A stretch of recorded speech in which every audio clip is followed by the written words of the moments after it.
Sud Radio, le coup de cœur des libraires. Valérie Expert, Gérard Collard. Bonjour à toutes et à tous, bonjour Gérard. Bonjour. Bientôt les vacances, oui. Il y a un peu d'actualité entre-temps. Il se passe quelques petits trucs et puis bon... Ça a une incidence sur le commerce ou pas? Est-ce que vous avez remarqué Non, mais ça a toujours, n'importe comment, les périodes électorales comme ça a toujours une baisse de chiffres et de choses comme ça. Mais c'est pas pour ça qu'il faut se laisser abattre. Nous, on fait plein de choses. Vous faites plein de choses. Je voulais saluer effectivement le mois de juin à la Griffe Noire pour ceux qui sont à Paris, région parisienne ou même qui peuvent prendre le train. Il y a des gens qui viennent de très loin. Qui viennent de loin parce qu'il n'y a pas de Saint-Maur en poche cette année, mais la librairie est en fête. La Griffe Noire à Saint-Maur, deux rue de la Varenne. Il y a beaucoup de choses. Il faut se changer les idées. Il faut penser. Venir rencontrer les auteurs. Voilà, exactement. Il y a plein de bonbons. Il y a des chouquettes. Il y a du café. On va déjeuner. Après, c'est super sympa. On boit bien. Les gens oublient un peu tout et c'est super.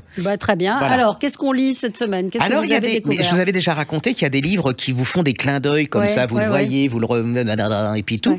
Et puis j'ai une de mes collaboratrices qui me dit mais pourquoi t'as pas lu ça? Et puis bon, alors j'ai confiance en elle et je l'ai écouté. Et ça s'appelle Hannah Jones, la femme au kimono blanc, et c'est chez Charleston. Alors, pour vous donner, les gens me demandent des comparatifs, vous savez, avec d'autres romans.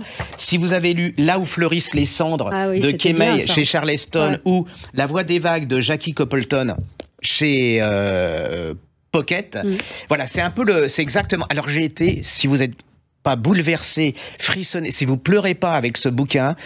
Là, les enfants, je veux dire, vous êtes un serial killer, vous êtes sans cœur. Enfin, c'est vraiment, j'ai vraiment des frissons encore rien que d'y penser. On est dans les années 50 au Japon. 57. La guerre vient 57, oui. Donc la guerre vient de se finir, il y a pas très longtemps. Il y a une jeune fille. Alors son père a arrangé un mariage, comme ça se faisait dans les familles traditionnelles japonaises. Tout est c'est cadré. Et elle va tomber amoureuse d'un GI américain, puisque remarquez un GI, ça peut pas être Il y a a priori américain. Et c'est vraiment le grand amour. Donc, elle se révolte. Il y a un moment, elle se révolte et elle décide de choisir l'américain plutôt que. Mais elle est enceinte. Et là va commencer. Vous allez voir le choc de deux cultures, entre l'amour, entre la tradition. Alors, il y a un très beau personnage de sa mère. Elle s'appelle cette jeune fille. Elle s'appelle Naoko. Et puis en même temps, alors des années plus tard, on est à New York, il y a une jeune fille qui s'appelle Tori. Mettez bien le micro devant vous parce que vous parlez. Il y a une jeune fille qui s'appelle Tori. On est à New York et son père va mourir d'un cancer. Et il va lui dire un secret qui va bouleverser absolument la vie de cette jeune fille. Quel est le lien entre ces deux jeunes femmes à autant de distance? C'est contenu dans une lettre que son père va lui donner.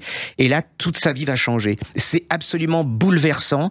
Vous savez, c'est toute l'histoire de ces femmes ou de ces hommes qui ont des enfants avec l'ennemi, quelque part. Et qu'on retrouvait là, justement, où là fleurissent les cendres, c'était au Vietnam, où on avait cette jeune femme, ce jeune homme qui est le fruit d'un amour interdit, par la tradition et comme La Voix des vagues. Alors si vous n'avez pas lu La Voix des vagues, c'est pareil. Ça se passait à la suite d'Hiroshima et de Nagasaki.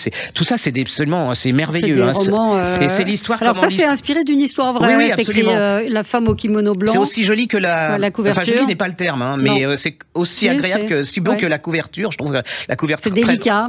C'est délicat. C'est d'une puissance, c'est fort. Je me le suis pris en plein dans la tête. Et alors là, vous prenez les trois et vous avez une vision de l'histoire au quotidien. C'est-à-dire qu'on a l'histoire avec un grand H, et là on voit les conséquences de l'histoire avec un grand H sur la vie quotidienne des gens et comment les cultures sur des vies ont été bouleversées. Et puis le choc des cultures, parce que là c'est comme entre la culture vietnamienne et la culture américaine. Là c'est entre la culture japonaise et la culture américaine aussi. C'est extraordinaire. Et comment ces femmes, c'est des courages de femmes. Elles sont broyées par c'était l'interdit. Mais en plus c'est merveilleusement traduit. Mais alors vraiment traduit. Vous le lisez avec un grand plaisir au niveau du style. Et moi, j'ai été un peu... Enfin, bon, je vais pas vous en dire plus, mais vous ressortez... Ça vous reste... C'est un de ces romans... Vous savez, il y a des romans qui sont sympas, mais qu'on oublie une fois la dernière page terminée. Là, j'ai encore dans la tête... C'est un livre qui vous habite et qui j'ai encore ces trois bouquins-là, je les ai encore dans la tête, alors qu'il y en a certains, c'était il y a 10 ans, écrit il y a 10 ans. Et donc, celui-là, allez-y, c'est vraiment... ça s'appelle La femme au kimono blanc. L'auteur s'appelle Hannah Jones et c'est aux éditions Charleston. Et puis, vous pouvez rappeler celui qui est en... c'est de Nguyen, c'est sur moi que ça tombe. Nguyen Phan May. Ça s'appelle Là où fleurissent les cendres chez Charleston. Ça, c'est un peu le même principe, mais pour le Vietnam. Et alors, c'est pareil, hein, vous en prenez plein la tête. Et vous avez La Voix des vagues de Jackie Coppleton. Alors là, moi, ça a été un énorme truc, enfin un roman qui je me suis pris en plein dans la tête, c'est chez Pocket. Voilà, ça s'appelle La Voix des vagues. Là, vous avez 3 petites merveilles absolument incroyables. J'en profite puisqu'on parle des GIs. Vous savez qu'on a fêté les 90 ans du débarquement. Et Véronique Moret. Alors Véronique Moret, c'est une femme qui est pleine d'idées, pleine d'initiatives. C'est elle qui avait lancé la parade des vaches. Elle avait racheté le concept de ces vaches peintes. Et là, elle a inventé les bancs livres. C'est une super idée, c'est-à-dire que ce sont des bancs qui sont en forme de livres ouverts. Et là, à Arromanches, dans le jardin des Pins du musée d'Arromanches, elle propose 18 bancs qui représentent un livre qui a parlé du débarquement. Donc, il y a un livre de Marc Lévy, il y a plein de livres comme ça. Donc, ce sont des bancs qui vous permettent de vous asseoir, d'apprendre, puisque sont inscrits sur ces bancs des références au débarquement. Ce sont des beaux objets, c'est une super initiative. Donc, si vous allez à Arromanches, je vous conseille vraiment d'aller voir les plages du débarquement. Parce que il faut visiter le musée de Caen, qui est absolument merveilleux. Ça, une façon autant certains musées sont chiants et pour les enfants, je vois ça fonctionne, les ados, alors que on est là, les ados, on s'en fout. Et là, ils sont complètement, c'est vraiment, et puis c'est le moment de redonner de la mémoire de faire la transmission. Et aller au musée de Caen, ça vaut la peine de passer un week-end, de prendre une petite Airbnb ou n'importe quoi, et vous passez 2 jours là-bas, c'est extraordinaire. Caen, Arromanches, allez voir les plages, donc Jardin des Pins au musée d'Arromanches. Alors, quoi d'autre? Alors, j'avais un peu honte parce que parce que cette jeune femme, j'ai toujours dit qu'il fallait que je parle de ses romans parce que j'avais adoré. C'est Cécile Cabannac, ça s'appelle À pleurer. Tout nous condamne chez Fleuve Noir. C'est un auteur de romans policiers, alors c'est l'histoire d'Alice. Hein, c'est une jeune attachée parlementaire. Elle est comme souvent les jeunes attachés parlementaires, ils sont pressurés, et elle en peut plus et tout. Et puis il y a un moment, elle décide de repartir, de retrouver ses racines et d'aller dans la maison familiale dont les parents ont hérité. Et dans cette maison vivait une tante. Et cette tante, 20 ans avant, a disparu. On n'a jamais su ce qu'était devenu cette... J'en dis pas trop parce que je vais me faire insulter. Donc, malgré elle, il faut qu'elle trouve, il faut qu'il y ait une réponse à cette disparition. Et là, vous allez vivre un peu là. Alors, les personnages psychologiques, moi, j'adore cette fille parce que on les voit tellement c'est profond. Les personnages sont bien campés psychologiquement. Et vous allez voir comment... Au niveau de la famille, au niveau du village, on sent qu'il y a quelque chose, quoi. Il y a un secret qu'il faut pas, ça dérange tout le monde. Et c'est sa lutte pour arriver à découvrir pourquoi cette femme a disparu il y a 20 ans. C'est un pur bijou. Il faut tout lire Cabannac, parce que là, je me rattrape, mais c'est vrai qu'il faut tout lire Cabannac. Et alors, je vous dis pourquoi j'ai toujours beaucoup de mal à parler. Cette jeune femme, elle était journaliste à France Télévisions, dans laquelle je travaillais. Je déteste parler des gens avec qui je travaille parce que ça fait copinage. Mais là, il y a un moment, il faut dépasser ce stade. Et c'est vraiment, allez-y, c'est une star. On n'en parle pas assez, et c'est à mon avis de la qualité de Djibel, de Favant, de tous ces gens. C'est une femme incroyable, c'est des polars incroyables. Donc il y en a presque tout est en pocket. Donc, faudrait que cette année, vos vacances, ça soit l'année Cécile Cabannac et qu'elle ait la place qu'elle mérite. J'en profite, vous parliez de poche et d'été. Le camion qui livre 2024, ça c'est une formidable initiative où il y a ce camion qui va se balader sur la côte atlantique. Donc le Touquet, ça commence un peu plus haut, le Touquet le week-end du 14 juillet, Dieppe, Perros-Guirec, Carnac, Quiberon, La Baule, Arcachon et Biarritz. Arcachon 4, 5, 6 août. Et donc, c'est ce camion qui va sur la plage, les pieds dans le sable, et qui propose des dédicaces d'auteurs, des rencontres. Faudrait qu'on loue un camion et puis on se fait la plage. Moi aussi, j'adorerais ça. Et c'est vraiment les libraires qui participent aussi à tous ces événements. Et c'est vrai que chaque année, la camionnette rouge du livre de poche se balade un petit peu partout sur cette côte qui part donc du Touquet jusqu'à Biarritz. C'est vraiment, allez sur la plage, lisez des livres. Et puis en plus, c'est très joli. Enfin, le camion est très joli et tout, c'est très sympa, hein, ça m'a envie de donner ses tongs. La prochaine fois, je vais venir ici en tongs avec un parasol. Absolument. Un petit dernier. Alors, c'est pas n'importe quoi, hein, c'est j'ai pas l'habitude. Colin Jones, La chute de Robespierre, c'est chez Fayard, c'est un livre extraordinaire. C'est-à-dire que vous avez Robespierre qui est, pour ainsi dire, au top de sa carrière. On est le 9 Thermidor, et là, il décide de donner à la tribune des gens qui ont fait un complot, soi-disant, qui complotent contre la Révolution, et c'est heure par heure le moment où il va devenir le maître de la révolution, il va être condamné, il va être emprisonné, il va se rebeller. Et là, vous avez heure par heure tout ce qui va se passer. C'est comme un polar. Ouais, vous êtes là. On est pris par, alors, si vous aimez Robespierre, vous dites, j'espère qu'il va s'en tirer, mais bon, c'est mal parti. Si vous l'aimez pas, pourvu qu'il s'en tire pas. Et vous apprenez surtout beaucoup de choses. Et c'est l'histoire. C'est comme si vous étiez sur Netflix ou sur Disney Channel ou je sais pas quoi. Vous suivez ça. Et c'est fait par un historien de talent. Et il y a tout. Il y a des complots, il y a des mensonges, il y a des intrigues. Voilà. Et historiquement, c'est bien foutu. Allez, ouais, c'est formidable. Hein. N'ayez pas peur. C'est un peu gros. Et l'image est un peu rebutante, enfin de la couverture. Mais moi, j'ai commencé. C'est vraiment ceux qui aiment l'histoire, c'est indispensable. Vous me permettrez un coup de cœur pour un prix littéraire. C'est une fois n'est pas coutume. Non, mais une fois n'est pas coutume parce qu'en général, les prix littéraires, on n'est pas très prix littéraire, ça qu'on trouve toujours qui tombe à côté. Là, c'est le prix de la passion. Alors, il se trouve que moi aussi, je connais la personne qui l'organise, qui est une passionnée de lecture, qui lit énormément. C'est le prix de la passion et c'est l'hôtel Grand Powers au Grand Hôtel et le Grand Hôtel du Palais Royal qui ont remis ce prix cette année à Camille de Peretti pour L'inconnu du portrait. Donc, je trouvais, voilà, c'était un des plus beaux romans de l'année. Donc, pour une fois qu'un prix récompense un livre qu'on a aimé, bon, non, c'est pas bien de le dire comme ça, mais c'est un livre qu'on a vraiment beaucoup aimé. Et c'est vrai que c'était un livre incroyable. Ce livre, vous devez l'emporter avec vous en vacances. C'est une fresque incroyable qui part d'un tableau de Klimt. Et c'est à la fois des secrets de famille, à la fois des amours contrariés, des rebondissements. Il y a Vienne, il y a tout dedans. Incroyable. Moi, ça fait partie, si j'avais 10 romans, d'ailleurs, on pourrait le faire, mais les 10 romans emmenés en vacances, absolument. Ça ferait partie des indispensables de ces... Et je trouve qu'elle n'a pas eu assez...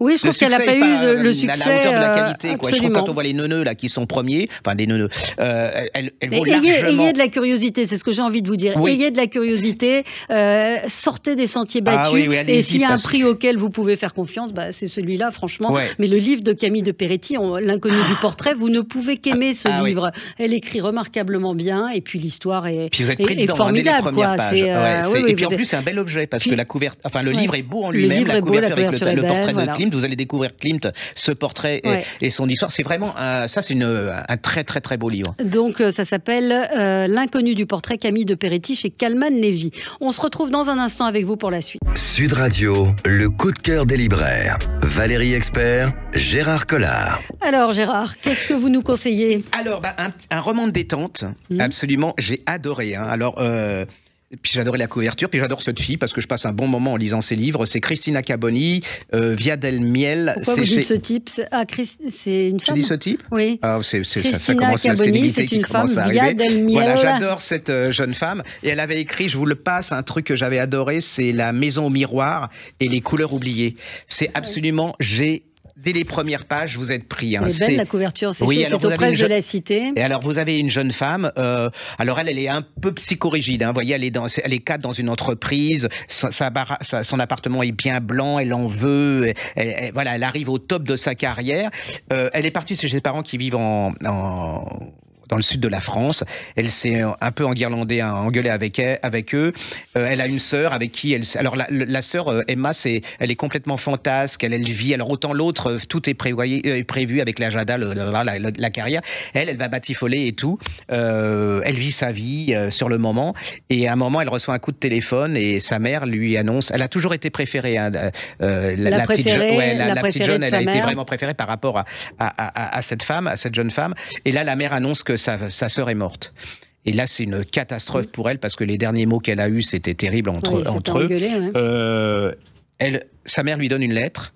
Et en fait, cette jeune femme, elle a eu un enfant, un petit bébé, et elle confie ce petit bébé à cette jeune femme. Alors, il faut dire que c'est une famille un peu spéciale. C'est-à-dire que c'est une famille... Alors, c'est un hymne à la nature. Vous êtes complètement dans la nature au sud de...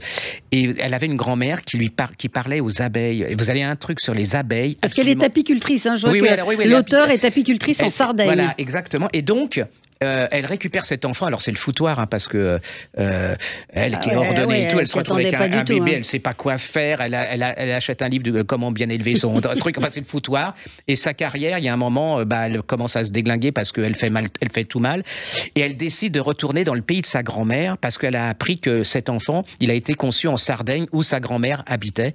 Et là, c'est alors là, moi j'ai envie de prendre mon billet d'avion. Vous prenez un coup de soleil, c'est la nature, et ils vont vous parler des abeilles et du miel, et là elle va faire des rencontres, c'est-à-dire que cette fille psychorigide ou tétée, elle va découvrir ce que c'est que la vie, le sable, l'amour, la passion, qui était le père de cet enfant. C'est absolument ah oui, alors franchement, si vous voulez un livre pour vous détendre, pour un peu tout oublier dans cette période un peu de grisaille, moi, je me suis fait avoir. C'est plein d'empathie, c'est pas neuneux, hein, c'est pas du tout.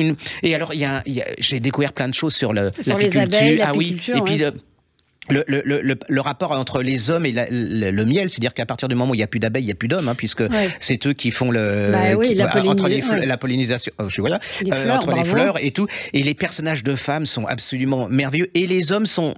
Voilà, et vous allez savoir à la fin, voilà, il y a de l'amour, j'ai beaucoup Oui, on voit quand vous finissez pas vos phrases, c'est que vous avez beaucoup aimé. Deux sœurs indissolublement liées, Via del Miele, Cristina Caboni, Les Presses de la Cité, c'est peut-être aussi joli que la couverture. Ah, c'est aussi joli que la couverture, et en plus, il faut tout lire, tout est en pocket, donc vous pouvez les lire en poche, c'est une petite... J'adore cette fille, hein. Alors il y a des gens qui sont assez méprisants en disant, oui, ce sont des livres des détentes, et je préfère m'amuser et puis bien avec un livre détente que m'emmerder avec un livre intello. Vous avez raison. Voilà. Vous parliez de couverture, puis souvent vous râlez sur les couvertures un peu moches, etc. Ce livre, il a une couverture d'un rose incroyable qui a pas besoin d'illustration. Ça s'appelle Intimité au fil des jours de Perla Servan-Schreiber. Perla Servan-Schreiber, c'est une femme que j'aime infiniment, qui a 80 ans aujourd'hui, qui assume son âge, qui est lumineuse, qui est pleine de vie. Elle a été mariée à Jean-Louis Servan-Schreiber, c'est eux qui avaient lancé Psychologie Magazine, elle a travaillé dans la presse. Et puis, à la mort de son mari, il a bien fallu survivre, hein, c'est un petit peu ce qu'elle dit. Et puis, elle a entrepris une newsletter qu'elle envoie à 9000 abonnés tous les dimanches. C'est à la fois des recettes, des pensées, et puis un petit texte qu'elle écrit. Et ce sont ces textes qui sont rassemblés dans ce livre. Donc, elle fait parler son chat, elle raconte ses petits-enfants. Elle raconte plein de choses, c'est de l'amour, c'est de l'humour, c'est de la tendresse, et c'est, j'aime pas trop ces mots leçon de vie, parce que c'est pas, il n'y a pas vraiment de leçon de vie, mais c'est une manière de montrer comment on peut être généreux avec la vie. Donc ça s'appelle Intimité au fil des jours, ça vous rendra meilleur et plus heureux. Elle s'appelle Perla Servan-Schreiber, et c'est aux éditions de La Martinière. Et je trouve qu'il y a des gens comme ça qui sont doués pour redonner à la vie ce qu'on leur a donné, ce que la vie leur a donné, parce qu'il y a des gens qui profitent de la vie sans rien redonner, et il y a des gens comme ça qui sont généreux, qui redonnent aux autres et à la vie ce que, voilà. Voilà, et puis ça peut voilà, il y a beaucoup de citations. Il y a son chat, elle a un chat formidable qui est un abyssin bleu. Vraiment, je vous conseille. Là, c'est un moment suspendu avec une tasse de thé dans une ambiance un peu cocooning. Vous passerez un bon moment. Alors, il y a encore, là, je refais encore dans le genre, je crois que j'ai jamais parlé de ce tome. C'est Olivier Ball, l'affaire Clara Miller chez Pocket. C'est un polar, hein, mais c'est un vieux polar. Hein, je l'ai redécouvert, je l'avais pas lu. C'est des amis qui m'ont dit, mais t'as pas lu l'affaire je fais non, j'ai pas lu l'affaire Clara Miller. Donc, je me suis pris. Et vous êtes complètement... Alors, c'est le polar comme j'aime, c'est-à-dire que vous ne lâchez pas, vous le prenez. Il n'y a pas d'état... Enfin, il y a un moment, il n'y a pas d'état d'âme, c'est pas un pamphlet politico, sociologico, tout ce que vous voulez. C'est vraiment un polar qui va à 100 à l'heure. Alors, on est dans le New Hampshire, hein, il y a un lac, on est dans la forêt, et de ce lac remonte un cadavre. C'est le cadavre d'une jeune femme qui est journaliste, mais c'est pas le premier, hein, il y en a déjà eu d'autres qui... Voilà. Et on appelle ce lac le lac des suicidés, parce qu'on considère que ces gens se sont suicidés. Et lui, il y a un journaliste qui est très ami, ils ont fait leurs études ensemble, et qui considère que c'est pas possible qu'elle se soit suicidée. Donc il va commencer à mener l'enquête, et là va commencer un truc complètement délirant, parce qu'après de ce lac, il y a une énorme propriété qui appartient à une star de la musique. Alors vous savez, comme un peu avec, vous savez, tous ces gens qui sont autour des stars, où les videurs, les gens de la sécurité, vous pouvez pas approcher, c'est assez bizarre. Et là, il commence à se demander si ce qui s'est passé dans le lac n'a pas un rapport avec ces gens et va commencer une enquête d'enfer. Je trouve que vous êtes complètement dedans. Vous savez, le côté star, ça m'a fait penser à Michael Jackson, c'est-à-dire avec tous ces gens qui sont autour, l'attaché de presse qui empêche les gens enfin, voilà, et je trouvais ça, c'est une super réussite, et je trouve que c'est un bon polar pour commencer à découvrir Olivier Ball, qui est un excellentissime écrivain de polar français. Polar, donc tout ça existe en collection Pocket, c'est en poche, donc allez-y, tout est est en poche, c'est d'une qualité vraiment... là, il y a un nouveau, donc je vous reparlerai plus tard. Mais allez-y, si vous n'avez jamais lu, c'est un bon début. Un bon début. Vous avez un petit livre pour enfants Oui, alors ça, c'est un de mes préférés, parce que pour détendre un peu, c'est Bertrand Santini, c'est ma collection préférée, c'est Tête de Fesse. C'est chez Sarbacane, et comme il dit, c'est les aventures d'un chat qui rêvait d'être un génie du mal. Moi, j'adore. Ça, c'est un peu mon rêve. Oui, oui. J'arrive, le génie du mal. Et là, il y en a toute une série. Et là, il y a Tête de Fesse qui te souhaite un mauvais anniversaire et c'est toutes les aventures. Regardez la tête de Tête de Fesse. Il vous ressemble un peu. Oui, exactement. En fait, il est pas si. Enfin, je peux pas vous dire, mais et c'est cet auteur, il a écrit un livre. Alors ça, c'est pareil. C'est des livres miraculeux pour les gosses qui n'aiment pas lire. Ouais. Donc celui-là, ça c'est une série, ça accroche. Et il a surtout écrit le journal de Gurty. Et le journal de Gurty. Oui, c'était génial ça. C'était absolument génial. Le voyage Gurty, c'est absolument extraordinaire. Et il en a écrit un dernier dont on vous a parlé il y a quelques temps, dont je me souviens pas, mais on vous remettra sur le site. Voilà, allez-y si vous avez des gosses qui ont du mal à lire, ça les gonfle et tout. Vous prenez la série Tête de Fesse de Bertrand Santini. S'ils lisent plus, c'est chez Sarbacane. Bon voilà, mettez-les au piano quoi. Un petit livre pour les enfants qui vont partir chez leurs grands-parents en vacances. C'est à l'école des loisirs. Ça s'appelle Pendant la sieste de Martina Aranda. C'est un très joli album. Donc une petite fille va se retrouver chez sa grand-mère qui prépare les meilleurs beignets du monde. Et donc voilà, c'est